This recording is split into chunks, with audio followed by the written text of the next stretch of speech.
भंडारा जिल्ह्याच्या पवनी पोलीस आणि दहशतवादी विरोधी पथकाच्या संयुक्त कारवाईत देह व्यापार चालवणाऱ्या एका हॉटेल व्यावसायिकाला त्याच्या साथीदारासह रंगेहात अटक करण्यात आल्याची घटना ईडगाव कुर्झा रोडवरील Shri Venkatesh lodge and hotel येथे करण्यात आली। या कारवाईतून पोलिसांनी एका महिलेची सुटका केली आहे।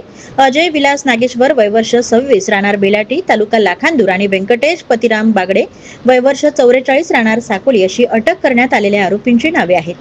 आरोपी श्री व्यंकटेश लॉज अँड हॉटेलमध्ये अवैधपणे देह व्यापाराचा व्यवसाय चालवत होते आणि दहशतवाद विरोधी पथकाला गस्त घालताना या गैरकृत्याची गुप्त माहिती मिळाली आणि त्यानंतर पवनीचे ठाणेदार पोलीस निरीक्षक निलेश ब्राह्मणे यांच्या नेतृत्वाखाली छापा टाकण्याचे नियोजन करण्यात आले। आरोपींना पकडण्यासाठी पोलिसांनी एक बनावट ग्राहक तयार केला आणि या ग्राहकाने लॉज मध्ये जाऊन देह व्यापार सुरू असल्याची खात्री केली आणि त्यानंतर पोलिसांनी तत्काळ छापा टाकला आणि घटनास्थळावरून पोलिसांनी 3250 रुपये रोख, रेडमी कंपनीचा मोबाईल असा एकूण 13,750 रुपयांचा मुद्देमाल जप्त केला आहे। आरोपी विरुद्ध अनैतिक व्यापार प्रतिबंधक अधिनियम 1956 च्या कलम 345 यानुसार गुन्हा दाखल करण्यात आला आहे।